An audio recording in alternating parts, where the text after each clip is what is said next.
Assalamualaikum warahmatullahi wabarakatuh. Alhamdulillah, wassalatu wassalamu ala rasulillah, la haula wa la quwata illa billah. Sahabat sekalian, kita berjumpa lagi di dalam program Cangkir Tasawuf Modern episode 267. Hari ini kita akan mengambil satu tema yang menarik terkait dengan konsep reinkarnasi dibandingkan dengan konsep takdir dan pengadilan akhirat.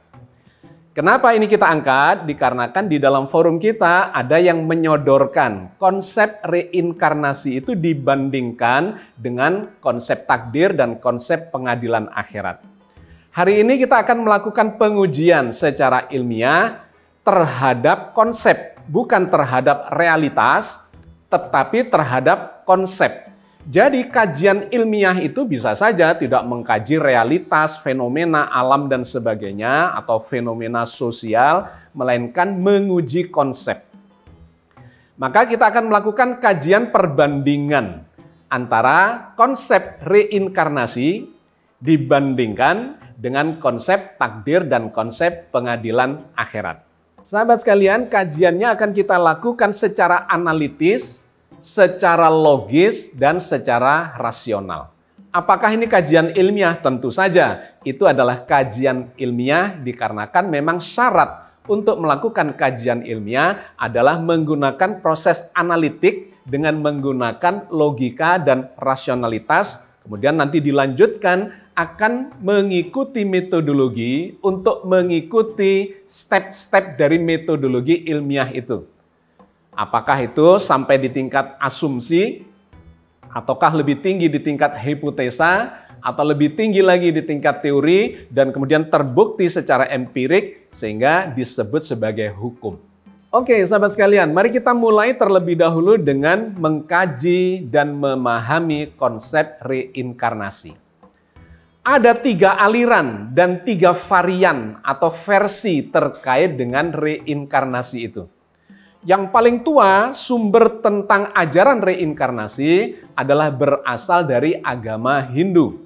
Di mana di dalam ajaran agama Hindu itu digambarkan dari kitab sucinya. Ada beberapa. Yang pertama adalah bersumber dari kitab Bhagavad Gita. Digambarkan di sana tentang proses atau mekanisme reinkarnasi itu. Dalam kitab Bhagavad Gita, bab 2, pasal 22 digambarkan seperti halnya masa kanak-kanak, masa muda, dan masa tua datang kepada jiwa yang ada dalam tubuh ini. Demikian pula setelah kematian, jiwa memperoleh tubuh yang lain.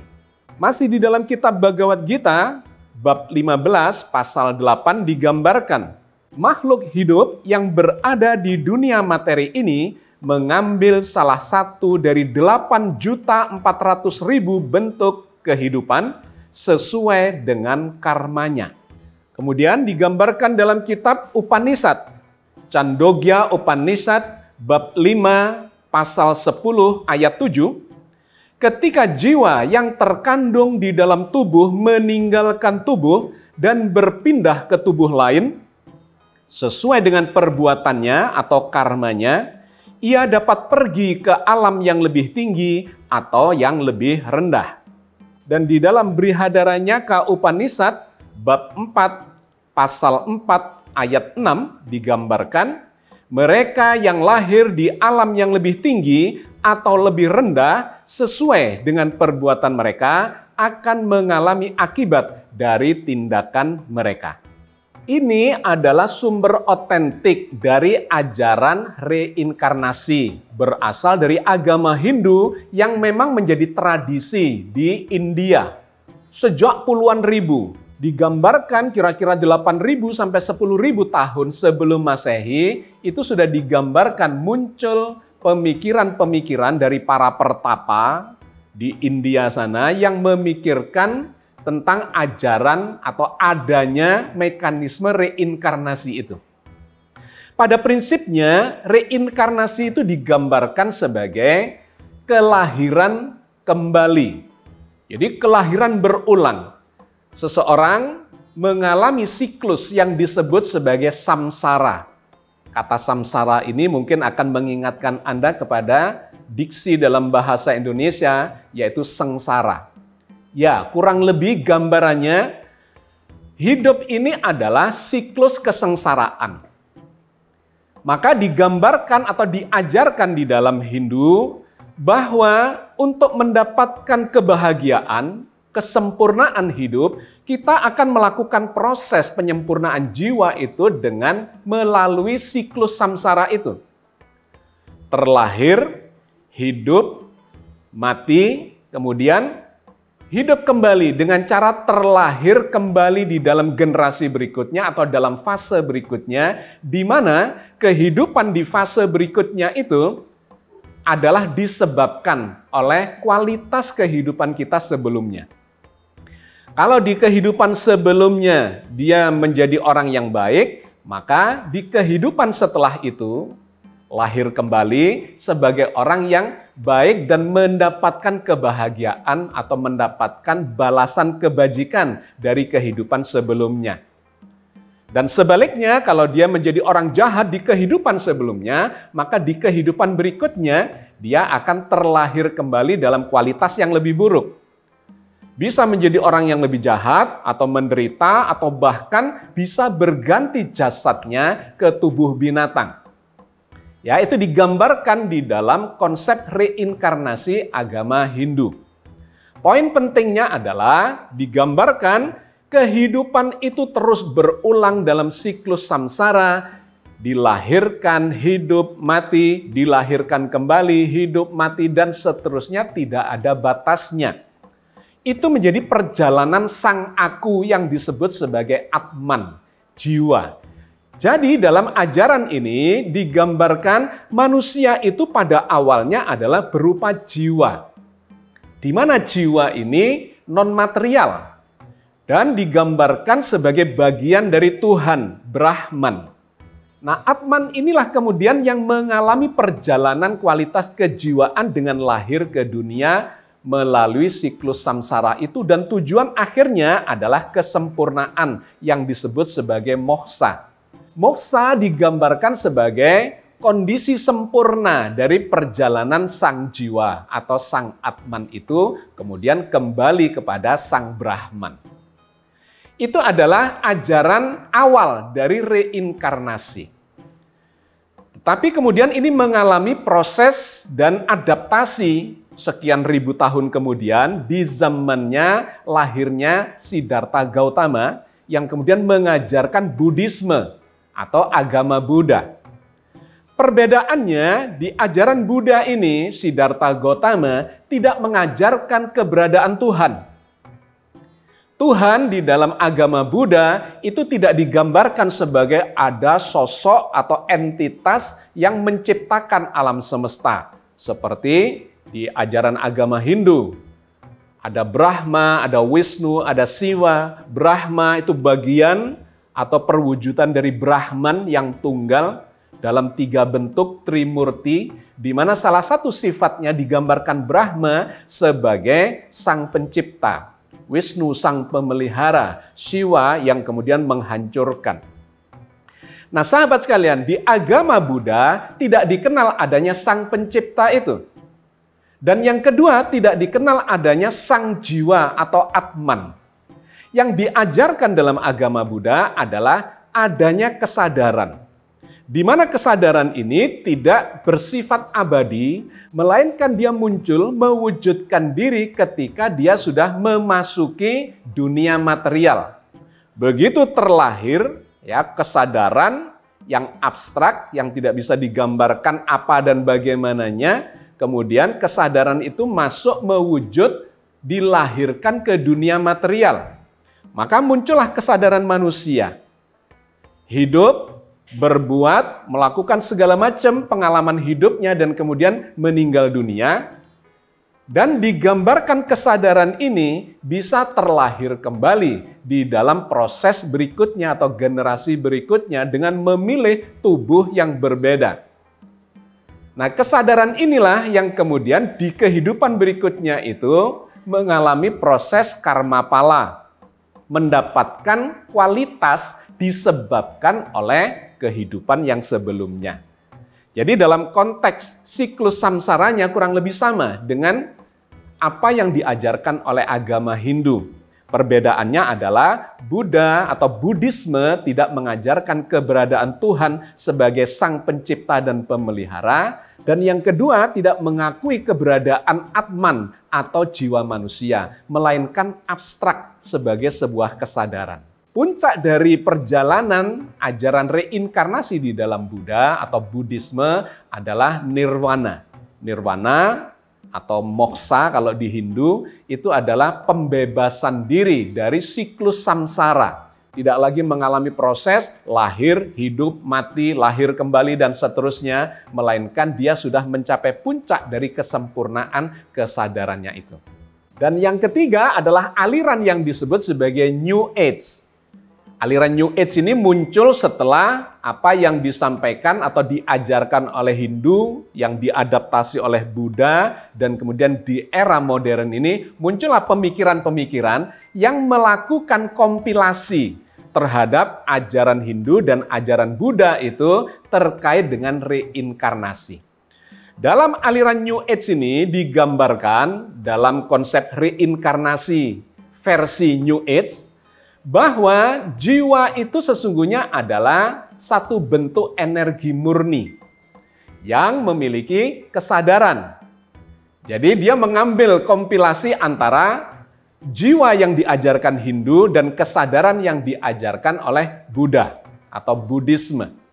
Jiwa adalah entitas energi murni yang bersumber dari kesadaran universal.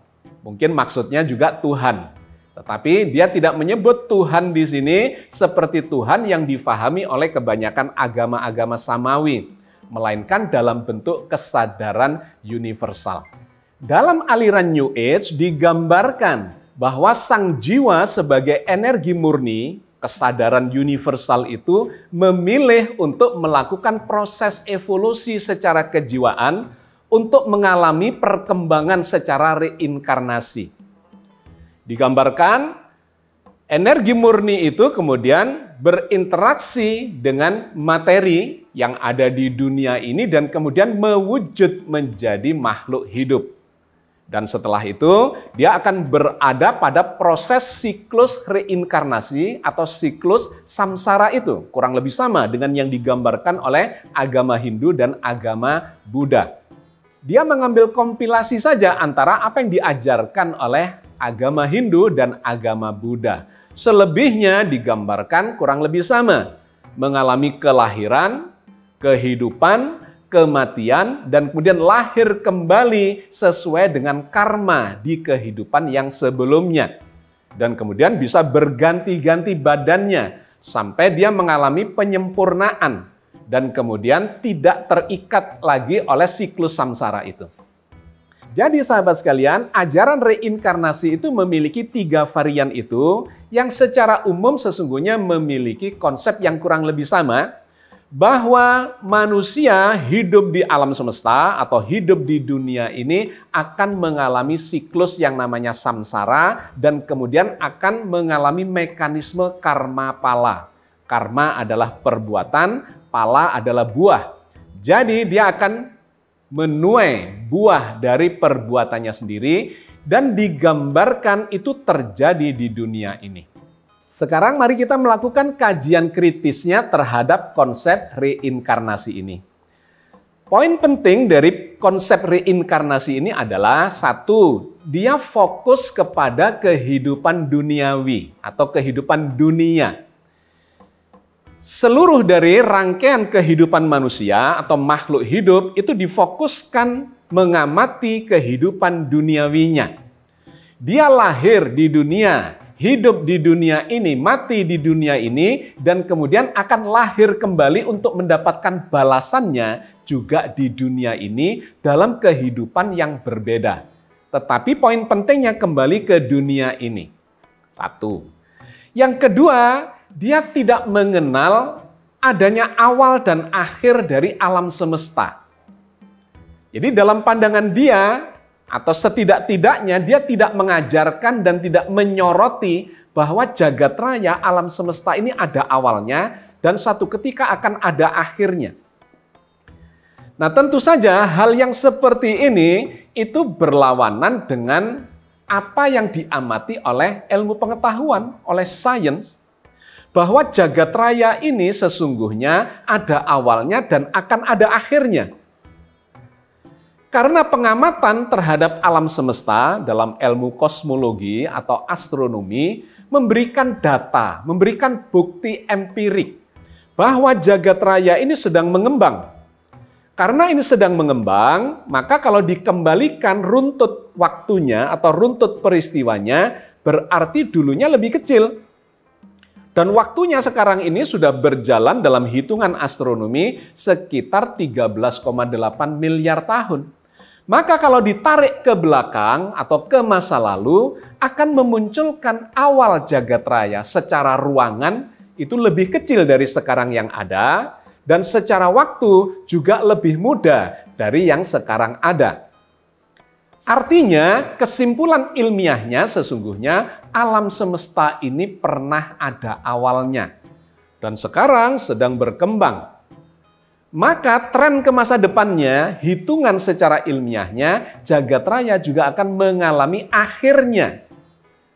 Nah, akhir itu dalam prediksi ilmiahnya ada 3, seperti yang sudah pernah kita bahas di episode yang lalu. Bahwa kemungkinan yang pertama, jagat raya akan mengembang terus dan kemudian akan pecah, yang disebut sebagai Big Rip. Poin yang kedua atau alternatif yang kedua, dia mengembang terus dan kemudian mendingin, yang disebut sebagai Big Freeze. Dan yang ketiga digambarkan dia mengembang tapi kemudian melambat dan akhirnya runtuh kembali dikarenakan ada dinamika dari konstanta pengembangan jagat raya itu. Nah, poin pentingnya sahabat sekalian, konsep reinkarnasi ini berlawanan dengan fakta, realitas pembuktian empirik dari alam semesta yang memiliki awal dan memiliki akhir, meskipun waktunya itu miliaran tahun. Yang ketiga, dikarenakan ajaran reinkarnasi ini secara umum tidak mengenal adanya sang pencipta, sang pemelihara, sang maha berkehendak, maka kemudian menggambarkan jagat raya ini adanya abadi. Tidak ada awal, tidak ada akhir, dan kemudian konsekuensinya tidak mengenal keberadaan Tuhan dalam arti sebagai pencipta jagat raya ini. Dan karena sebagai pencipta, maka satu ketika akan menghancurkan jagat raya ini. Terutama di ajaran Buddha dan ajaran New Age. Sedangkan di ajaran Hindu masih mengajarkan ada Tuhan, Sang Brahma yang menciptakan, Sang Wisnu yang memelihara, dan Shiva yang akan menghancurkan atau mengakhiri drama jagat raya ini. Maka kajian secara ilmiah menunjukkan adanya jumping logika dalam konsep reinkarnasi itu, khususnya terkait dengan keberadaan ruang dan waktu. Sesuatu yang ada sekarang ini, segala realitas, ini pasti akan berasal dari sesuatu yang ada sebelumnya. Yang ketika kita runut belasan miliar tahun yang lalu, maka itu akan berada pada sesuatu kondisi awal dari keberadaan seluruh eksistensi di jagat raya ini. Maka kajian secara ilmiah dan filosofis akan mengarahkan kita kepada keberadaan Sang Pencipta yang memulai terjadinya segala eksistensi ini. Dan kalau dilanjutkan dalam kajian secara fisika atau termodinamika, maka akan memberikan penegasan bahwa jagat raya ini adalah sistem tertutup, closed system secara termodinamika, di mana mekanisme yang terjadi di dalamnya adalah yang disebut sebagai zero-sum game. Muncullah yang disebut sebagai hukum kekekalan energi. Bahwa jagat raya ini seperti sebuah balon yang tertutup, yang dia berkembang karena ada energi yang menyebabkan dia berkembang. Tetapi di dalam balon yang universe, yang alam semesta itu, terjadi mekanisme zero-sum game. Apa itu? Hukum kekekalan energi. Bahwa bertambahnya energi di suatu tempat, maka akan menjadikan berkurangnya energi di tempat yang lain. Kalau di suatu tempat di jagat raya ini bertambah panas, maka di tempat lainnya akan bertambah dingin. Kalau di tempat lain terjadi peningkatan tekanan yang signifikan, maka di tempat lain akan terjadi penurunan tekanan secara signifikan. Poin pentingnya adalah jumlah dari seluruh energi yang ada di jagat raya itu sama dengan 0. Maka dalam pemahaman ini, berarti ketika jagat raya ini dengan dinamikanya yang sekarang mengembang, itu jumlahnya 0. Yang kalau kita tarik ke belakang ya tetap 0. Karena dinamika itu terjadi di dalam sistem yang tertutup. Nah pertanyaannya adalah ketika dia 0 di awal waktu, di awal ruangan yang belum ada jagat raya ini, maka siapa yang memulai munculnya dinamika jagat raya itu? Dalam sebuah sistem yang tertutup, keseimbangan statis itu tidak akan mengalami dinamika ketika tidak ada yang memulai mensuntikkan satu proses untuk menstart terjadinya dinamika dari sistem yang tertutup itu. Begitulah jagat raya itu ketika ditarik ke masa lalu, maka akan memunculkan adanya suatu starting point yang dilakukan dari luar sistem. Dan itu menunjuk kepada keberadaan Sang Pencipta, Sang Pemelihara, Sang Maha Segalanya yang mengendalikan jagat raya dengan segala isinya itu. Poin kritis yang kedua adalah terkait dengan fase awal dari keberadaan manusia atau makhluk hidup. Digambarkan tadi bahwa Atman, jiwa itu, atau setidak-tidaknya kesadaran menurut New Age atau energi murni itu, awalnya adalah bagian dari energi universal, atau sebutlah Tuhan, Brahman.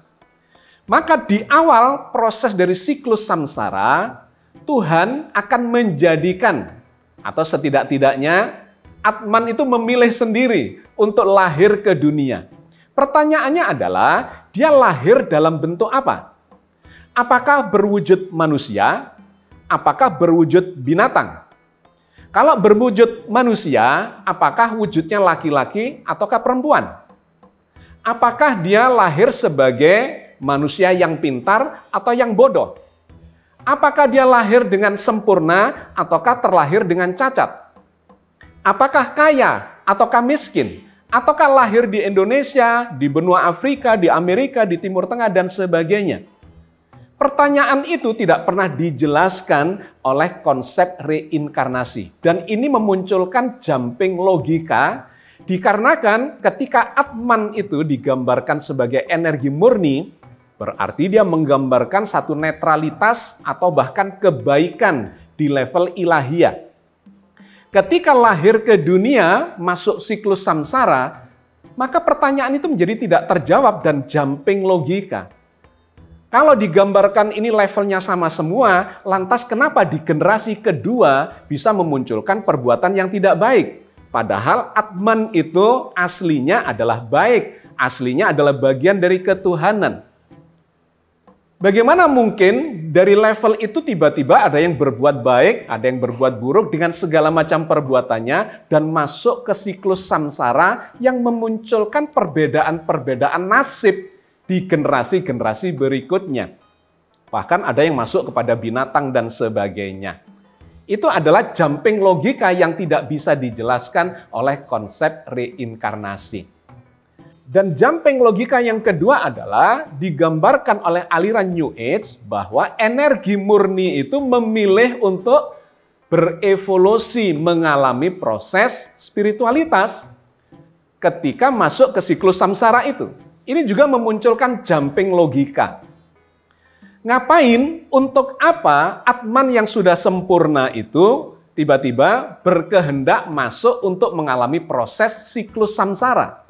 Dari mana mulainya? Apakah kemudian menjadi jelek dan kemudian menjadi lebih baik? Atau baik dan kemudian menjadi jelek? Dan seterusnya. Terjadi jumping konklusi atau bahkan logika di sana. Poin kritis yang ketiga, kita dalam kehidupan yang sekarang kita alami ini, kita sama sekali tidak bisa membuktikan bahwa kita sedang berada dalam siklus reinkarnasi. Sama sekali tidak ada ingatan kita bahwa kita ini sudah hidup yang kedua atau ketiga atau ke 1000 atau ke 1 juta dan sebagainya. Sama sekali tidak ada ingatan itu.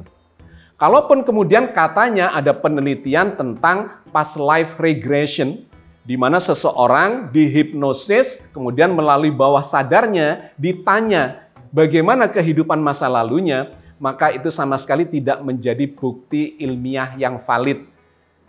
Dipertanyakan secara ilmiah karena dia dilakukan atau ditanyai itu secara hipnosis atau dalam kondisi terhipnosis.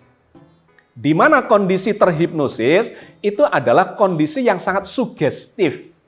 Dia akan menyampaikan alam bawah sadarnya sebagaimana disugestikan oleh orang yang menanyakan itu atau orang yang sedang melakukan hipnosis kepadanya.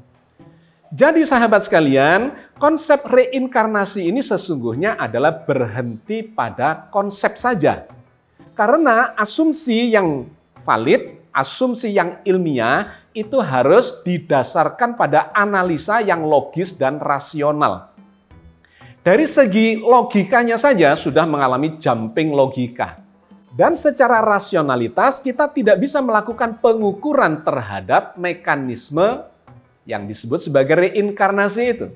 Apakah kita sedang berada dalam proses reinkarnasi itu atau tidak? Pada generasi keberapa? Apakah masih di awal ataukah sudah kesekian? Itu sama sekali kita tidak bisa melakukan pengukuran. Jadi dalam pendekatan ilmiah, apa yang terjadi sekarang seharusnya kita bisa melakukan pengukurannya secara rasional. Kecuali itu terjadi ke masa depan.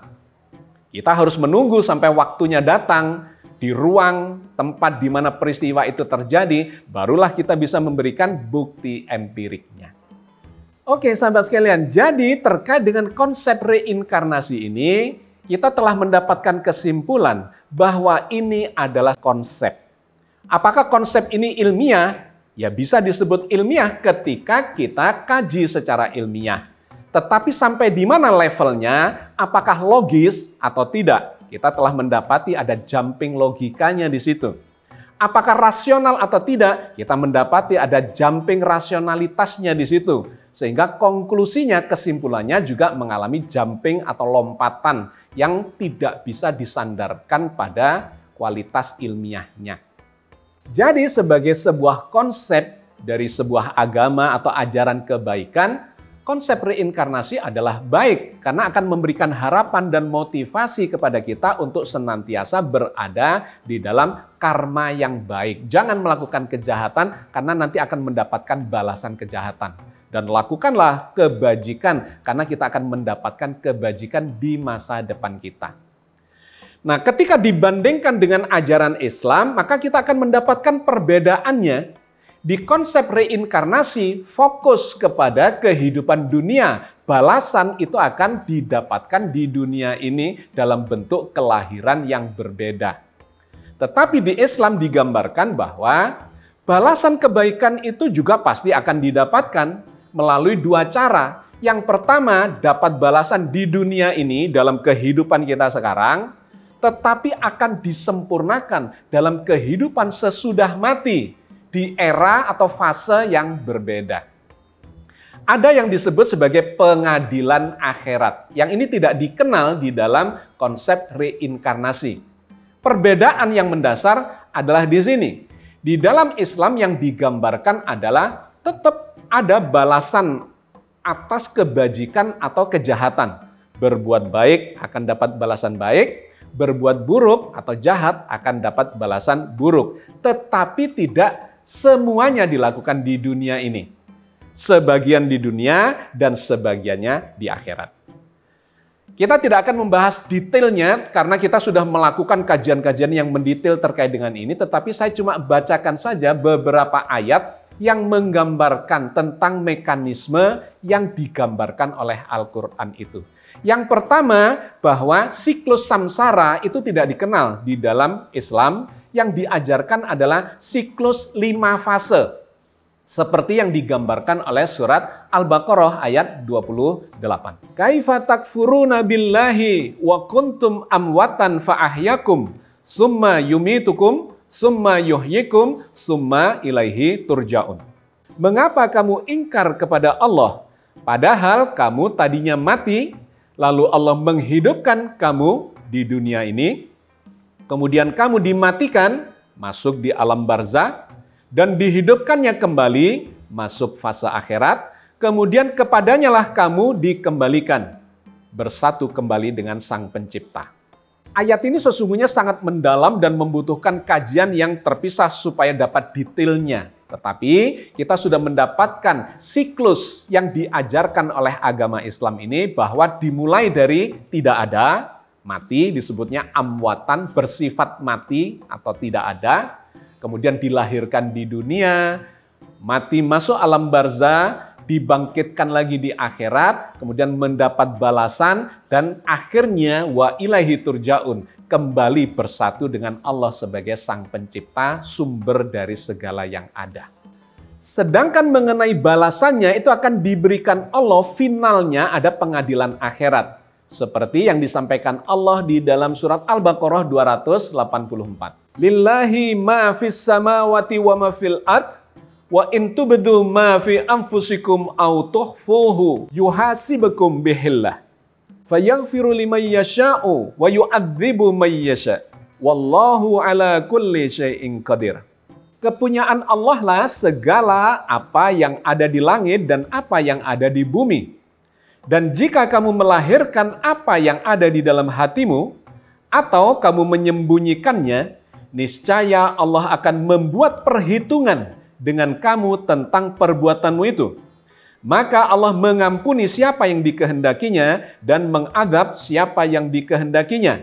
Dan Allah Maha Kuasa atas segala sesuatu.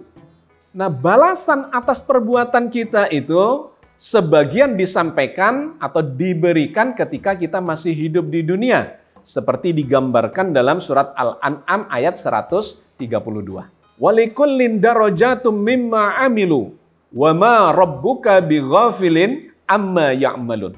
Dan masing-masing orang memperoleh derajat-derajat yang seimbang dengan apa yang dikerjakannya, dan Tuhanmu tidak lengah dari apa yang mereka kerjakan. Sedangkan balasan di akhirat digambarkan di dalam surat Al-An'am ayat 160. Man ja'a bil hasanati falahu asyru amsalihha wa man ja'a bis sayyi'ati fala yujza illa mithlaha wa hum la yudlamu. Barang siapa membawa amal yang baik, maka baginya pahala 10 kali lipat amalnya. Dan barang siapa yang membawa perbuatan jahat, maka dia tidak diberi pembalasan melainkan seimbang dengan kejahatannya. Sedang mereka sedikit pun tidak dianiaya atau dirugikan.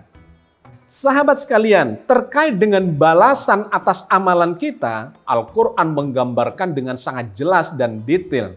Orang berbuat baik akan mendapatkan balasan di dunia dan mendapatkan derajat-derajat duniawi sesuai dengan amalnya. Tetapi tidak selesai di situ, melainkan ada kehidupan setelah kematian, di mana Allah tetap akan mengadili apa yang kita lakukan selama hidup di dunia ini. Orang yang jahat akan dibalas amalnya sama dengan kejahatannya. Tetapi menariknya, orang yang melakukan kebajikan akan dibalas 10 kali lipat terkait dengan kebajikannya itu. Ini menunjukkan betapa pemurahnya Allah sesungguhnya menginginkan kita untuk senantiasa melakukan kebajikan itu. Tetapi balasannya memang tidak selesai di dunia ini, melainkan akan dilakukan pengadilan di akhirat. Mudah-mudahan Allah senantiasa membimbing kita di atas jalan yang diridhoinya. Billahi taufiq wal hidayah. Assalamualaikum warahmatullahi wabarakatuh.